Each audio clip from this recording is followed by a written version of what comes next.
Hello and good morning from the Sandton Convention Centre here in Johannesburg and the third and final day of the Africa Investment Forum. I'm Chris Bishop. I'm Kopano Gumbi.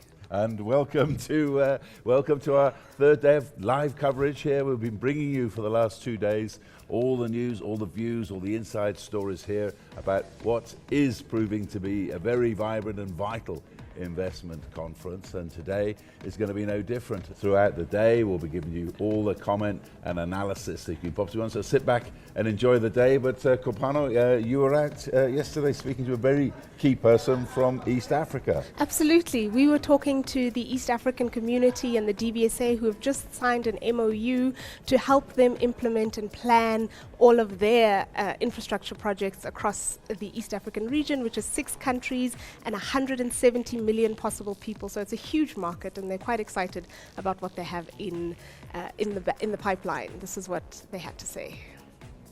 We are so delighted to sign an MOU with DBSA that provides us more ability to outreach to our region. This provides a line of credit and also support services in terms of knowledge sharing and deal pipeline, developing the deal pipeline together. And that will help our outreach to the region.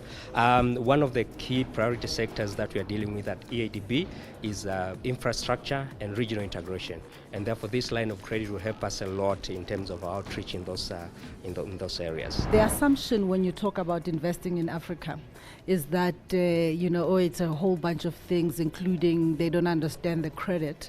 But actually, the investors are quite clear that they invest in infrastructure in other regions, so they understand the credit profile of infrastructure investments.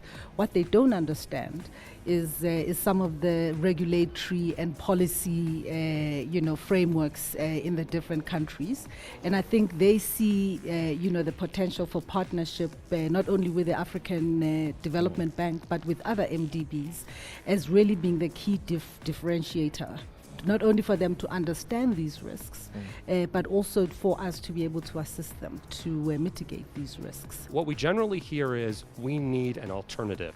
There are folks out there that are talking about investing in their countries. The problem is they're interested in indentured servitude through debt. They're not focused on rule of law. The quality of infrastructure is not high. So who is the United States? What kind of partner is the United States, and what alternative? We are for countries that are interested in transparency, rule of law. We're interested in empowering the local workforce. I'm not going to bring thousands of people from the United States to come into a country. I want to empower their workforce. I want to respect their environment. And most of all, we really want to ensure that quality infrastructure is built.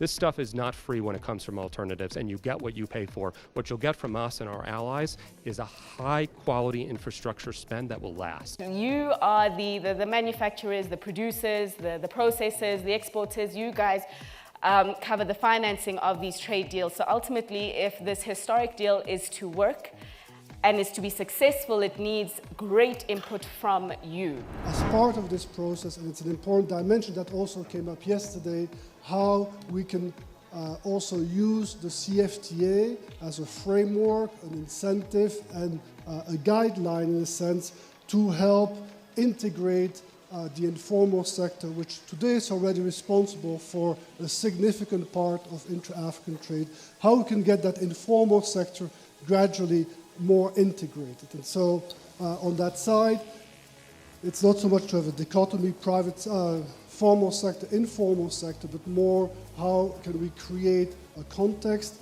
instruments and tool that allow also the small traders to benefit from the agreement and to expand their opportunities. With that, we're moving to our first panel. Now today, the African Development Bank will officially launch its Electricity Regulatory Index. Basically, it's a look at each country, where they are with electricity, where they are with power, regulation, that sort of thing. Now that's the subject of our first panel this morning. If your regulator is appointed by the energy minister and his salary is paid by the energy minister, is unlikely to be an independent regulator.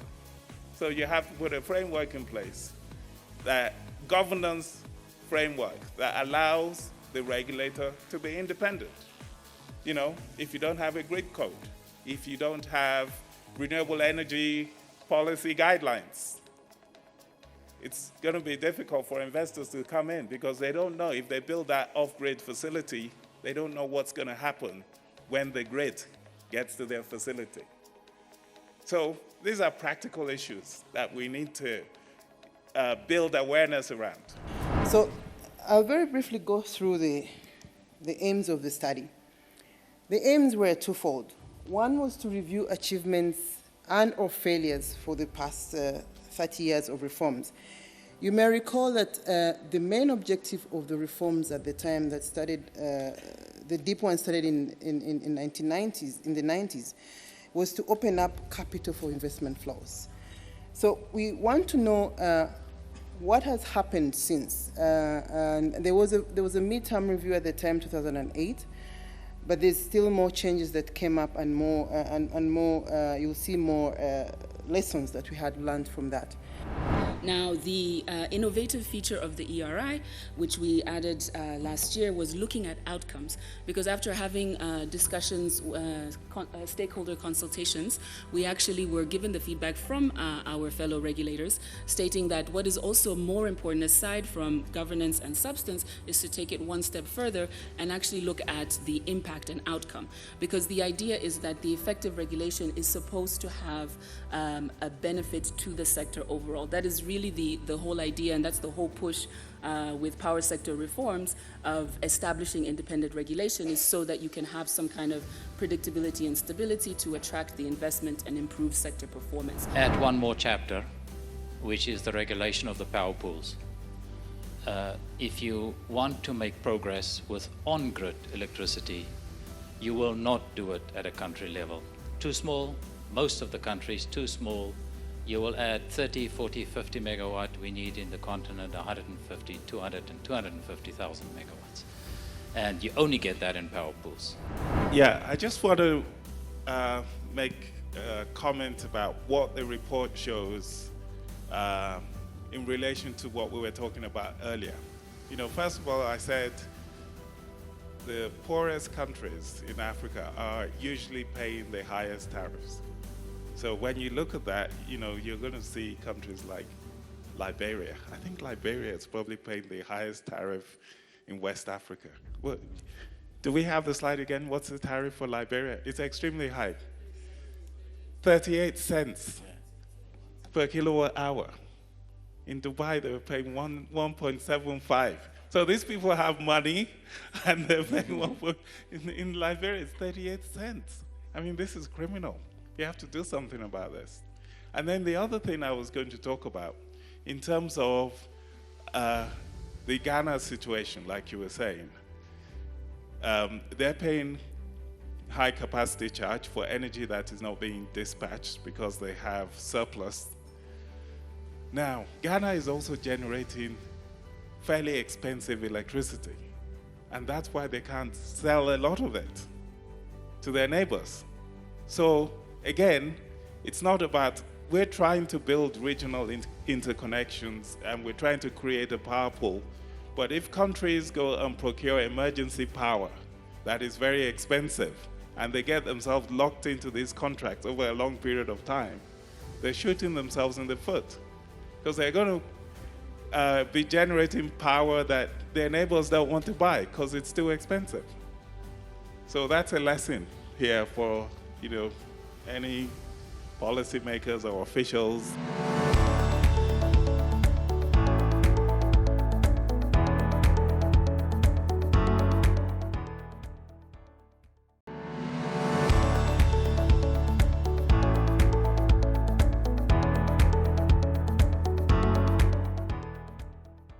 Right, welcome back from the Africa Investment Forum, where conversations continue as to how the continent can fully realize its potential. And of course, this forum has attracted around 2,000 delegates this year from all over the world.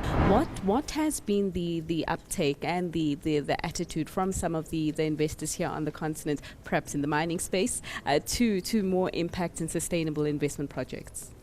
I think it has been very good. The reception has been extremely good. And I think there's a lot of interest also for investing in Africa into impact space. Effectively, when we look at the development impact, either mitigating the climate change, fighting poverty, or some educational healthcare type of projects and themes. So I think that there is a lot of interest for the African continent to invest here. And also the one thing which, if you look at international investors, on average, I think that the perception of the risk of investing into the continent is much higher than the actual risk. And we just signed today a memorandum of understanding with Telo DB to capture our intentions to collaborate in the work Telo DB will doing across Africa in terms of investing in rail, operating rail, and helping to do studies that will help many African countries to implement rail projects. It's been an exciting 2 days for us. Well, this is the moment of truth, if you like, the proof of the pudding.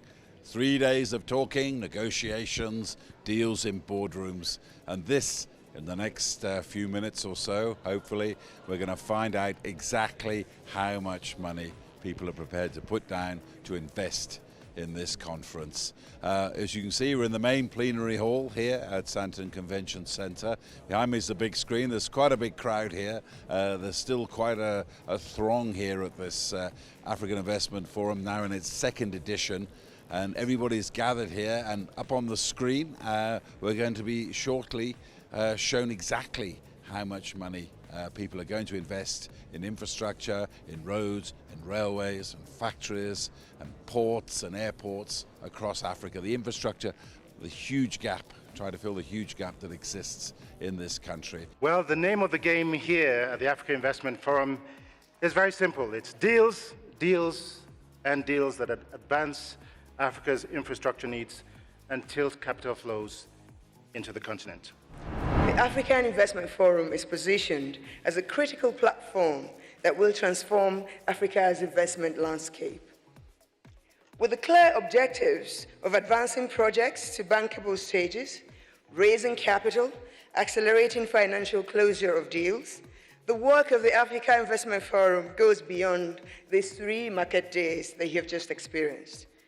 The work involves a broad range of activities, including investor mobilization, pipeline deal origination, and deal tracking.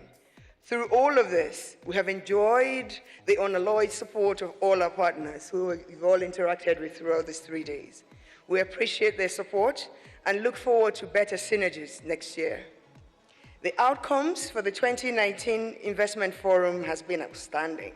We have seen increased participation from a wider spectrum of institutional investors, commercial banks, private equity and venture capital funds, in addition to development finance institutions. The high-quality panel sessions have generated strong thought leadership on critical themes for Africa's transformation.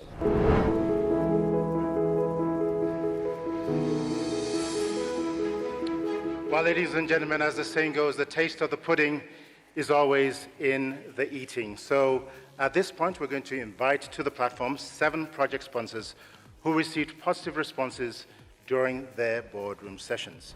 In our case, we had investors and lenders from Europe, from Asia, from North America, and of course here in Africa. So we also had our partners. So you present for 15 minutes, and then you have your governmental representatives. So we had the representative of the governor of Delta State, because our project is in Delta State. He then gave a very good, they gave a good overview. In the case of the AIMBA project, the governor of the state, we heard him speak earlier, also gave a very good response. And after that, you then go into an extensive Q&A. I was actually surprised. Some of the Q&A were very deep. I mean, some of these investors and these guys, they challenge you with questions. And in fact, after seeing one session, I had to go back and get my laptop and get all my spreadsheets, you know. But anyway, thanks. Well, I like what you said. It's taken almost a year, quite a number of months to curate the project. Yeah. And that's really what this is all about. It's not just an event, it's a year-long and it's an ongoing process for those who intend to be part of the platform. So I'm taking this opportunity to actually talk a little bit of what we've been doing since we started, and a little bit of what Diana and her team has taught me how to storytell our impact that we have been doing. I came here to tell you guys about what technology has been doing in Angola.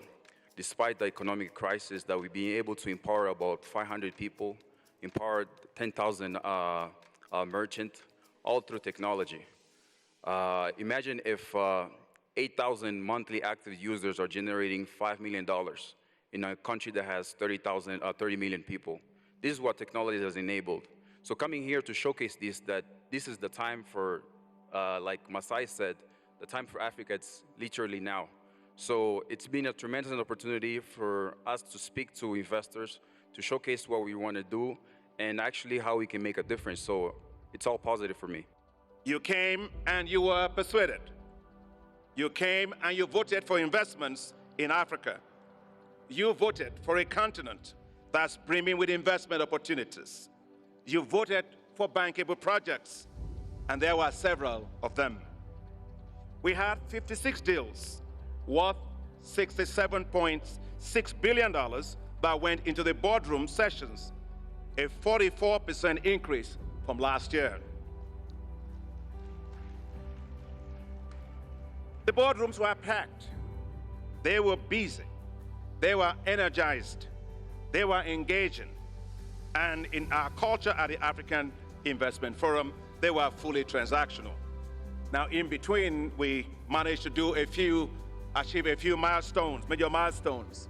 We signed the $600 million cocoa board deal for Ghana for cocoa. Africa is run by women. The Alitia Identity Fund for Women closed at $58 million. And the concession agreement for the Accra Sky Train by investors from South Africa into other parts of Africa, in this case Ghana, worth $2.6 billion was signed. In between as well, we had the MBA session on investing in sports, especially sports infrastructure. It was a great show. The message was clear: Africa must win.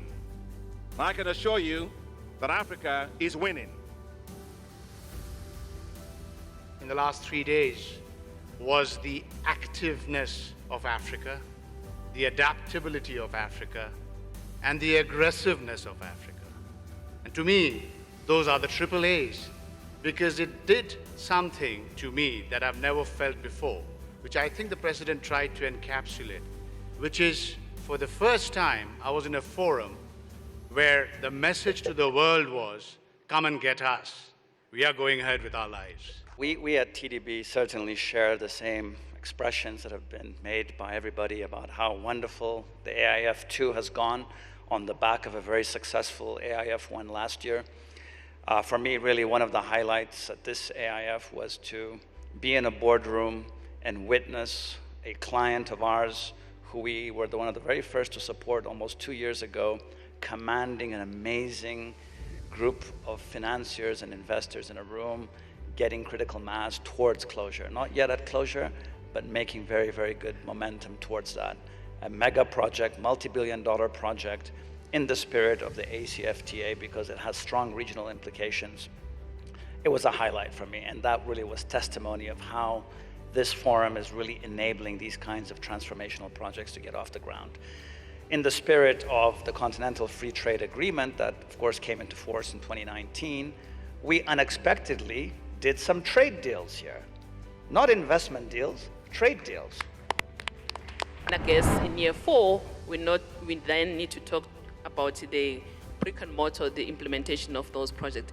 In that way, we can showcase that, Africans are doing it for themselves. We can, get things done rather than, like we keep saying, it's not a talk shop, but obviously the evidence on the ground will really give testimony to the fact that it is not a talk shop.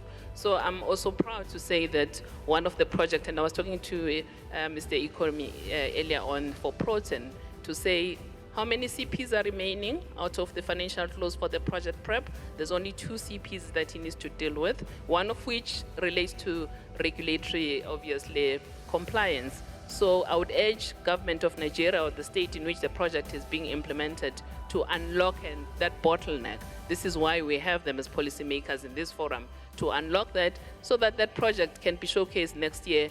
I'm waiting, I'm really itching to sign a check for the long-term lending on that project. So that is a very good case that we would like to showcase next year. We're at the final lap of the African Investment Forum. For the past 3 days, we've been talking about investment, deals, and transactions that could come on the continent. So far, we had about 56 deals that were brought up at the top of this forum. Where President earlier said deals worth about $66.7 billion will be discussed here at this forum. After 3 days of transactions, boardroom sessions, and a lot of conversations going and negotiations happening in there, and pitches made from different companies on their projects, we had we got 52 deals got ahead, and about $40.1 billion worth of deals announced. From the government of South Africa, we are very, very pleased with the outcome. This event is a win-win for everyone, investors, governments, and project sponsors. And we'd like to encourage more governments to take this opportunity to lure investors into their countries, in addition to them going on their own international road shows. Project preparation is key. We need to see more bankable projects, reaching financial closures, money's coming in. That should be the ultimate goal of this forum. Last year, the goal was transactions, transactions, transactions. This year, promise made, promise kept. Next year, we want to see monies in. We want to hear how many financial closures have happened. We want to see more deals being signed, like we did with the Ghana SkyTrain. So thank you. See you in 2010 in Johannesburg, Sandton, the home. See you 2020 in Johannesburg, Sandton, the home of the AIF. Thank you. My question is about African integration. There has been a lot of excitement about it during the last 3 days. My question is, there are so many countries that have not yet ratified the agreement. How do you go about it? Because in 9 months, it's supposed to take off. The ratification is a process. It's a sovereign process in each country. And this depends on their own national laws and their own legislation.